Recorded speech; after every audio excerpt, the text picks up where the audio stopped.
नमस्कार दोस्तों, Excel study point की ओर से मैं अनूप गोदियाल आप सभी का स्वागत करता हूं। तो जी हां दोस्तों, जैसा कि पिछली वीडियो के माध्यम से हम लोगों ने उत्तराखंड के प्रमुख आभूषणों की सूची एक को या भाग एक को जाना था।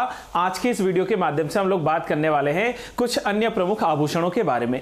तो मैं उम्मीद करूंगा दोस्तों आप लोग वीडियो के अंत तक बने रहेंगे। तो चलिए स्टार्ट करते हैं आज की वीडियो। नाक में पहने जाने वाले कौन कौन से जो है आभूषण है। जैसे सबसे पहले हम लोग बात करें तो इसमें आता है नथ। ठीक है, जैसा कि आप लोग देख पा रहे होंगे, इसको नथ, नाथुली या फिर जो है बेसर के नाम से भी जाना जाता है। विशेषता आप लोग जान रहे हैं कि ये जो है नाक में जो है, और हाँ याद रखना लेफ्ट हैंड साइड में, राइट हैंड साइड नहीं, लेफ्ट हैंड साइड में जो है पहना जाने वाला एक आभूषण है जो कि गोलाकार आकृति का होता है। इसका विशेष जो आकर्षण का केंद्र है वो इसमें जो मोर की आकृति बनी होती है, जो मोर की आकृति यहां पर बनी है, ये इसकी विशेषता है। और शादी ब्याह इत्यादि के मामलों के अवसरों पर इसको प्रमुखता से पहना जाता है। चलिए बात करते हैं फ्रेंड्स। यह भी सुहाग का प्रतीक होता है और यह आभूषण कुमाऊं गढ़वाल दोनों मंडलों में प्रचलित है। ठीक है, चाहे वो हम लोग गढ़वाल मंडल के सभी जिलों की बात करें या कुमाऊं मंडल की, सब में ही आभूषण धारण किया जाता है। यह लगभग 10 सेंटीमीटर जो है अर्ध व्यास का, अर्ध व्यास मतलब आधा जो गोला है, ठीक है, अर्ध व्यास जो है इसका होता है। छल्ले नुमा आकृति का होता है जिसके अंदर की तरफ में मोर की आकृति, देखो विशेष आकर्षण इसका जो है वो है मोर की आकृति का होना। तो मोर की आकृति यहां पर मिलती है। इसमें जो है नीचे की तरफ लाल हरे रंग के सितारे नथ की क्षमता के अनुसार लगाए जाते हैं और यह प्राय जो है 3 तोले से लेकर 5 तोले तक का हो सकता है। अब जैसे मैंने कहा कि बहुत अधिक भार भी जो है नहीं कैरी कर सकते पाएंगे ना महिलाओं के द्वारा, तो इसलिए इसको जो है लगभग मान के चले 3, 4 या 5 इस प्रकार से तोले में बनाया जा सकता है। तो ये प्रमुख जो है एक आभूषण हो जाता है उत्तराखंड की संस्कृति का, जिसमें नाम आता है नथ का। हालांकि ये बहुत कॉमन है, बहुत बार आप लोगों ने सुने होंगे, लेकिन इनको परीक्षा के जो है उपयोग के अनुसार हमें पढ़ना है। फिर आता है बुलाक। देखो आज के टाइम में लगभग बुलाक पहनने की जो संस्कृति रही है, जो कल्चर रहा है, वो धीरे धीरे खत्म होता चला आ रहा है। बुलाक को भी नाक में धारण किया जाता है और नाक के बीचों बीच जो है इसको पहना जाता है। जैसे मैंने क्या कहा, नथ हो गया, या फुल्ली की बात हम लोग करें तो वो जो है लेफ्ट साइड में जो है नोज के पिन के रूप में जो है पहना जाता है। लेकिन बुलाक को देखो नाक के बिल्कुल बीच में पहना जाता है और इसकी विशेषता देखें कि ये क्या होता है, ये जैसे अंग्रेजी में अल्फाबेट्स में यू नहीं होता, उल्टा यू, उस तरीके का बना होता है। बीच में इसमें देखो एक जो है शंकु प्रकार का नगीना जो है जड़ा होता है। तो ये इसकी विशेषता होती है। चलिए बात करते हैं। यह अपने आकार के कारण काफी विशिष्टता रखता है, यानी कि थोड़ा सा क्या है, अलग है, और इसका आकार अंग्रेजी अक्षर के यू की भांति होता है। इसके मध्य में एक शंकु की आकृति बनाई जाती है जिस पर मीनाकारी की गई होती है, यानी कि अलग अलग जो है उस पे डिजाइन्स दिए गए होते हैं और यह आधे तोले से लेकर 1 तोले तक का हो सकता है। जैसा मैंने कहा ना, बहुत अधिक भार नहीं दिया जा सकता इन आभूषणों पर। यह नाक के मध्य भाग को छिदवाकर पहना जाने वाला आभूषण है, ये इसकी विशेषता है। ये इसकी विशेषता आप लोगों को याद रखना है और आज के कल्चर में इसकी जो है हमें झलक ज्यादा नहीं दिखाई देती है। फिर आता है फूल, फुल्ली, लौंग, जो भी आपको नाम याद रखना हो वो याद रख सकते हैं। देखो बिल्कुल आज भी क्या किया जाता है कि जब छोटी बच्चियों या बालिकाओं के नाक को छिदवाया जाता है तो शुरू में उसमें मेटल को या धातु को नहीं रखते हैं। प्रारंभ में उसमें जो है एक फूल आता है, अगर किसी ने सुना है लेंटेना कैमारा का नाम, गढ़वाली भाषा में लालटेन का फूल कहते हैं। तो उसकी जो एक छोटी सी वो फूल होती है ना, उसको फंसा दिया जाता था, जो कि दिखने में भी काफी सुंदर लगता था और साथ में ताकि वहां पर मतलब किसी प्रकार से इन्फेक्शन ना हो, सेप्टिक ना हो, तो उस वजह से उसको जो है रखा जाता था। तो वहीं से फूल लौंग की भांति नजर आता था, तो इसका नाम जो है लौंग भी दे दिया गया है। नथ को तो हमेशा धारण नहीं किया जा सकता, तो उसको रिप्लेस कैसे करें ये सोचनीय विषय था। तो उसके रूप में जो है कहीं ना कहीं लौंग या फिर फुल्ली या फूल का इस्तेमाल किया गया होगा। यह हर समय पहने जा सकती है, ऑब्वियसली बात है, जो कि कम वजन का, यानी कि मुश्किल से 100 मिलीग्राम या 2 ग्राम तक, या जैसे मैंने कहा क्षमता के अकॉर्डिंगली बनाया जा सकता है। सामान्यतः नाक के जो है बाईं तरफ, ठीक है, दाहिनी तरफ नहीं, बाईं तरफ यानी कि लेफ्ट साइड में इसको पहना जाता है, क्योंकि यह लौंग के फूल के जैसे जो है नजर आता है। दैट इज वाई इसको लौंग के नाम से भी जाना गया है, नाक में पहने जाने वाला। वहीं अगर हम लोग आगे बढ़े तो अब बात करेंगे कि गले में धारण किए जाने वाले आभूषण कौन है। परंपरागत आभूषण है, प्रमुख आभूषण है। सबसे पहले यदि हम लोग बात करें तो इसमें आते हैं हंसुली, या कई लोग इसको हंसुला के नाम से जानते हैं। तो हंसुली या हंसुला क्या है, चलिए इस पे बात करते हैं। ये आभूषण भी प्राय चांदी से बनाया जाता है, जैसा कि इमेज में भी आप लोग देख पा रहे होंगे कि सिल्वर जो है हमें नजर आ रहा है, तो चांदी का बनाया जाता है, जिसका भार 20 तोले से लेकर 50 तोले तक हो सकता है। देखो ये भार में जो है काफी अधिक है। यह आभूषण संपन्न परिवारों के द्वारा, मतलब जिनके पास में अच्छा खासा धन है, पैसा है, उनके द्वारा जो है इसको पहना जाता है और यह आभूषण काफी लोकप्रिय आभूषणों में गिना जाता है। बड़े बुजुर्गों के द्वारा ऐसा सुना भी जाता है कि यह आभूषण सगाई अथवा जो मंगनी का रस्म होती थी उसके दौरान अधिक जो है धारण किया जाता है, मतलब किसी विशेष ओकेशंस पे इसको पहना जा सकता है। और आज भी जो है जैसे मैंने कहा जौनसार कल्चर में इसको जो है काफी मान्यता है। इसके बाद आता है गलबंद या गुलूबंद, या जिसको गुलबंद के नाम से जानते हैं, यानी कि जो गले में धारण है, बिल्कुल जो है क्या है, एक तरीके से गले से चिपका हुआ है, बिल्कुल जो है गलबंद की तरह हमें जो है ये नजर आता है। तो ये जो है आपको याद रखना है। वापस गाइस ध्यान इधर, ठीक है, यहां हमें जानना है। यह 3 सेंटीमीटर चौड़े मखमली कपड़े अथवा सलीन के पट्टे पर लगभग 1 तोले से लेकर, 1 तोला भी हो सकता है, 3 तोले तक स्वर्ण के द्वारा डिजाइन किया गया एक पट्टे नुमा आकृति का आभूषण है, और साथ में गले के हिसाब से पूर्णतः सटीक बनाया जाता है ना। तो गले के मोटाई के अनुसार जो है इसमें कह सकते हैं भाई कितने तोले का बनेगा या किस तरीके से इसकी लेंथ होगी। उत्तराखंड के अलग अलग क्षेत्रों में अलग अलग नामों से इसे जाना जाता है और यह सुहाग का प्रतीक भी माना जाता है, किंतु अब वर्तमान में इसका स्थान जो है मंगलसूत्र ने ले लिया है। तो ये विशेष अवसरों पर ही धारण किया जाता है, ठीक है। सामान्यतः जो है महिलाओं के द्वारा सुहाग के प्रतीक के रूप में मंगलसूत्र को धारण किया जाता है। इसके बाद इंपॉर्टेंट आता है चरियो, ये जिसको चरियो के नाम से जानते हैं। देखो आप लोग देख पा रहे होंगे इसमें बीच में जो है सोने की जो है वर्क किया गया और साथ में जो है मालाएं पिरोई गई हैं। तो अलग अलग मालाओं के साथ में सोने का जो वर्क हो रहा है वो चरियो है, और चरियो जो है एक आभूषण है जो गले में धारण। देखो यही है वो सवाल। कुछ बेसिक्स तो आप लोग जानते हैं सर, मांग टीका जानते हैं या मंगलसूत्र जानते हैं, लेकिन ये अलग प्रकार के जो कुछ है चरियो या चरियो क्या है, तो ये 1 तोले से लेकर 3 तोले अथवा 2 तोले से लेकर 4 तोले चांदी का बनाया जाता है। यह भी सुहाग का प्रतीक होता है और उसको उतारना अशुभ माना जाता है, यानी कि इसको जो है धारण किए रखना होता है। जैसा मैंने कहा कि वर्तमान समय में इनको रिप्लेस कर दिया गया है, तो वर्तमान में अधिक जो है विवाहित महिलाओं के द्वारा मंगलसूत्र ही धारण किया जाता है, लेकिन चरियो भी गले में पहना जाने वाला एक आभूषण है। इसके अलावा बात करें हम लोग तो ये बिल्कुल जो है कॉमन सी चीज है, चवन्नी माला इसको कहते हैं। चवन्नी क्यों कहते हैं? क्योंकि इसमें चवन्नी लगे होते हैं।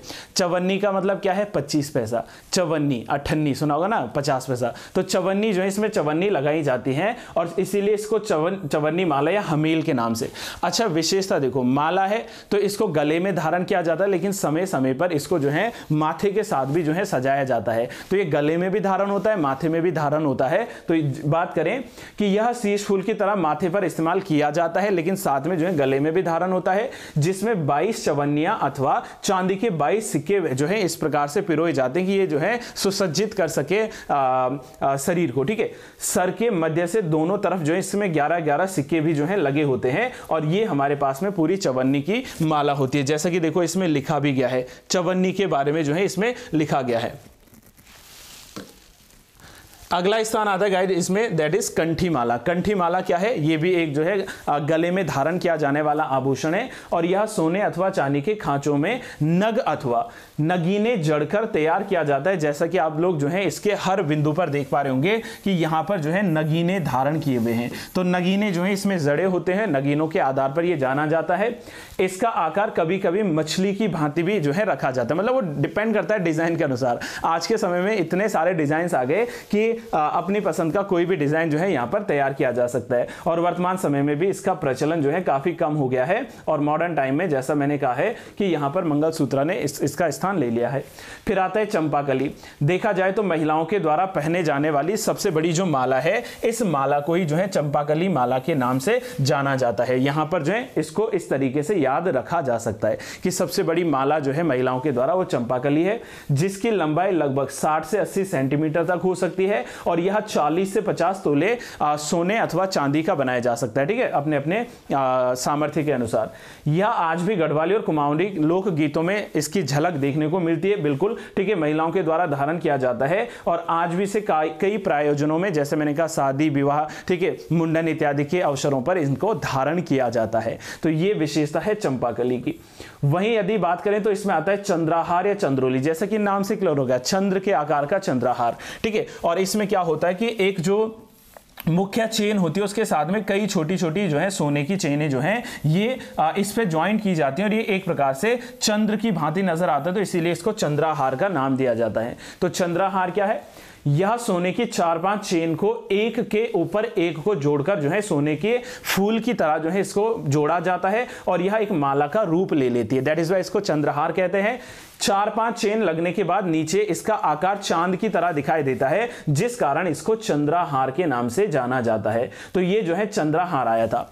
अब हम लोग बात कर लेते हैं हाथ के आभूषणों में। देखो जैसा कि इमेज में दिख रहा है, सबसे पहला आता है इसमें धागुली, धागुला।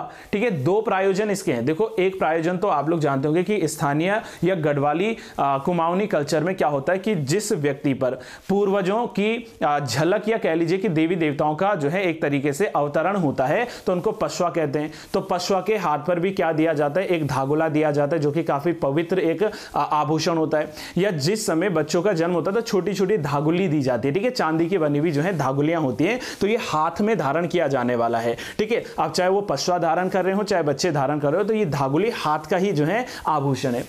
धागुला, धागुल या धागुली के नाम से इसको जाना जाता है। इसे भिन्न भिन्न क्षेत्रों में अलग अलग नामों से जान सकते हैं। जैसे यह सोने अथवा चांदी में राग को मिलाकर जो है बनाया जाता है और यह आभूषण क्षमता के अनुसार, भाई जिस भी क्षमता है वो उस हिसाब से तोले में इसको मतलब बना सकता है। चांदी के धागुले का भार लगभग, ठीक है, अगर हम लोग बात करें तो 10 तोले से लेकर 50 तोले तक का हो सकता है और केवल देवीय कार्यों में देखने को मिल सकता है ये धागुले का इस्तेमाल होता है। इसके अलावा आता है पौंची, या जिसको पौंजी या पौजी के नाम से भी जानते हैं। तो यह आभूषण भी हाथ की दोनों कलाइयों में धारण किया जाता है, कलाई पे जो है बांधा जाने वाला है। इसमें 3 से लेकर 5 पंक्तियों की लड़ियां होती हैं और इसमें प्रयोग किए जाने वाले दानों का आकार लगभग त्रिभुजाकार होता है या शंक्वाकार होता है। शंकु के भांति भी हो सकता है। कम से कम इसमें 20 तोले से लेकर 30 तोले तक का भार रखा जाता है। तो ये जो है यहाँ पर पहुंचे, देखो ये शंख के आकृति का नजर आ रहा है और बीच में इसमें जो है नगीने जड़े हुए, तो ये वाला जो है हमारा पौंची हो जाता है, जिसको हाथों में धारण किया जाता है। उम्मीद कर रहा हूं यहां तक के मामले जो है आपको बिल्कुल क्लियर समझ में आए होंगे। आफ्टर दैट आता है इसमें ठ्वाक। ठ्वाक जो है ये भी कलाई में धारण किया जाने वाला, पूरा कलाई से लेकर इधर अगर हम लोग बात करें तो पूरे बाजू को ढकने वाला जो है ये एक आभूषण है। ठ्वाक की यदि हम लोग बात करें तो ये कलाई से लेकर कोहनी तक पहने जाने वाला आभूषण है। चांदी का बना होता है, आकार में एक खोखले सिलेंडर की भांति नजर आता है और वर्तमान में इसका प्रचलन लगभग जो है समाप्त हो चुका है, लुप्त हो चुका है। तो ये क्या है हमारे पास में, अगर किसी ने क्या कहते हैं मूवी देखी होगी मिस मार्वल वगैरह, तो उसमें जो है ये सारी चीजें देखी गई है ना। तो ये जो है कल्चर है, इंडियन कल्चर है। ठीक है, पाकिस्तान में भी इसका प्रचलन है, तो ये आप लोग जान सकते हैं ठ्वाक। फिर आता है बाजूबंद, या जिसको गोखले के नाम से, गोखले एक्चुअली, गोखले नहीं, गोपाल कृष्ण गोखले नहीं, गोखले जो है इसके नाम से जानते हैं। यह सामान्यतः चांदी से बनाया जाता है, लेकिन आज के समय में इसको सोने से भी जो है बनाया जाता है और यह 5 से लेकर 7 सिक्कों के द्वारा अथवा 5 से लेकर 7 अठन्नियों को जंजीर में पिरोकर जो है बनाया जाने वाला एक आभूषण है। इसको दोनों बाजू पर पहना जाता है, इसलिए इसका नाम बाजू बंद भी रखा गया और ये विशेष प्रायोजनों के जो है अवसरों पर ही पहना जाता है। तो ये देखो यहां पर हमारे पास में बाजू बंद है। ठीक है, यानी कि बाजू में पहने जाने वाला बाजू बंद, नाम से क्लियर हो जाएंगे। कई आभूषण ऐसे हैं जो कि नाम से ही क्लियर हो जाते हैं कि क्या है। वहीं यदि अंगूठी की बात करें, जिसको मुंदड़ी या गुट्ठी या मुद्रिका या मनुरी के नाम से जानते हैं, तो ये अंगूठी भी जानी जा सकती है। सामान्यतः यह अंगूठी के नाम से प्रसिद्ध है और सामान्य रूप से आधे से लेकर 1 तोले चांदी अथवा सोने से तैयार किया जा सकता है। भाई चांदी की भी हो सकती है, सोने की भी हो सकती है। जैसे अभी जो मैंने धारण की है वो चांदी की है, तो यानी कि चांदी या सोने की अंगूठियां बन सकती हैं। यह अन्य धातुओं से भी बनाई जा सकती हैं और वर्तमान में अंगूठियों का इस्तेमाल सिर्फ फैशन के तौर के रूप में भी किया जाता है और जो है शादी विवाह सगाई के अवसरों पर भी जो है इसको पुरुष के द्वारा महिलाओं को और महिलाओं के द्वारा पुरुषों को पहनाया जाता है। और यह विशेषता है अंगूठी की, विच इज वेरी कॉमन। आप सब लोगों ने इसके बारे में जाना है, हाथ में पहने जाने वाली है अंगूठी।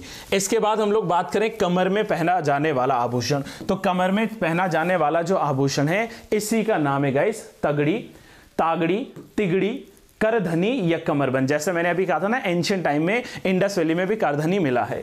तो भिन्न भिन्न स्थानों पर इसके अलग अलग नाम है, किंतु यह एकमात्र आभूषण है जिसको कमर में धारण किया जाता है। तो कमर में धारण किया जाने वाला नाम से हो जाएगा कमरबंद। लेकिन वो आपको करधनी पूछ लेगा एग्जामिनर, या आपको तागड़ी पूछ लेगा, देन वहां पर आपको पता होना चाहिए कि कमर में पहना जाने वाला आभूषण है।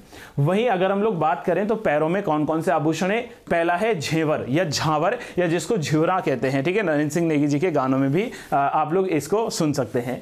यह दोनों जो है पिंडलियों पर पहने जाने वाला आभूषण है, यानी कि दोनों जो है पैरों में पहना जाने वाला आभूषण है। सामान्य रूप से इसका भार 100 ग्राम में रखा जाता है और यह अंदर से खोखला होता है। ठीक है, अंदर से खोखला होता है, लेकिन उसमें कुछ जो है मान लीजिए कि मेटल्स को या कुछ जो है पत्थर के कंकड़ों को जो है भरा जाता है ताकि वो छम-छम की आवाज उससे आ सके, है ना। तो दैट इज वाई ये बनाया जाता है। वर्तमान में ये ज्यादा प्रचलन में है नहीं, और क्षेत्रों की बोलियों की भिन्नता के अनुसार इनको अलग अलग नामों से जानते हैं, जैसे कि मैंने ऊपर लिस्ट में ही लिखा है। ये देखो, आप लोग यहां पर देख सकते हैं कि ये जो है ये पूरा आकार है झेवर का। फिर वहीं पर आती है पायल। पायल जैसे कि वेरी कॉमन, ठीक है, आप लोग जानते हैं इसको पाजेब, जेवरी या पैजबी के नाम से भी जानते हैं।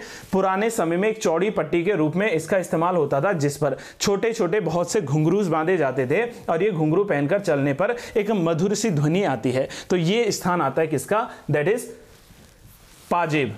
वहीं बात करें, आगे बढ़ते हैं गाइस, पौटा। तो पौटा क्या होता है, यह भी पैर की शोभा बढ़ाए जाने वाला एक आभूषण है। जैसा कि इमेज के थ्रू आप लोग देख सकते हैं कि ये जो है पूरे पैर में एक प्रकार से जो है पहना जाने वाला आभूषण है, जिसको पौटा के नाम से जानते हैं।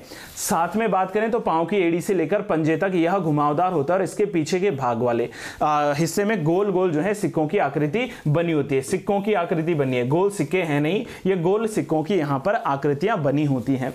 वहीं इनका समग्र भार लगभग 100 ग्राम से लेकर 250 ग्राम के बीच का हो सकता है, और जैसा मैंने कहा कि इसको आवश्यकता अनुसार कम या ज्यादा किया जा सकता है इसके भार को।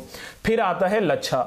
लच्छा जो है फ्रेंड्स, इसमें एक लड़ीदार आभूषण होता है। इसमें कम से कम, ये महत्वपूर्ण है, इसमें कम से कम 5 से लेकर 7 लड़ियां होती है, और एक दूसरे से हुक के द्वारा जोड़ दिया जाता है। यानी कि इन लड़ियों को आपस में हुक के द्वारा जोड़ दिया जाएगा, और सामान्य रूप से इसका भार 100 ग्राम का हो सकता है। और वर्तमान में ये लगभग जो है समाप्ति की ओर है, अपने जो है अंत की ओर है लच्छा। फिर अंत में कुछ बात कर लेते हैं दोस्तों, इसमें आता है कंडवा और बिछुआ। कंडवा यानी कि कड़े के नाम से भी जानते हैं। सामान्य रूप से इसका भार 500 ग्राम से लेकर 1 किलोग्राम तक हो सकता है, और बिछुआ दोनों पैरों के अंगूठों में पहने जाने वाला है, जो कि सुहागिन स्त्रियों की एक जो है पहचान है। तो ये हमारे पास में उत्तराखंड के प्रमुख आभूषणों की पूरी लिस्ट थी। आई नो लेंथ थोड़ा ज्यादा है वीडियो का, लेकिन इसके भीतर सभी प्रकार से हमने कवर किए हैं। ठीक है, सर में भी पहने जाने वाले, नाक में, गले में, कमर में इत्यादि, ठीक है, कलाइयों में, पैरों में पहने जाने वाले सभी आभूषणों पर चर्चा पूर्ण रूप से की गई है। तो मैं उम्मीद करूंगा दोस्तों कि आपको यहां तक की सारी बातें समझ में आई होंगी, और अगर आपको वीडियो इंफॉर्मेटिव लगता है तो वीडियो को लाइक जरूर कीजिए, अपने फ्रेंड्स के साथ शेयर जरूर करना, और चैनल से जुड़े अभी तक सब्सक्राइब नहीं किया तो चैनल को सब्सक्राइब करना ना भूलें। Till then have a good day to all, thank you so much.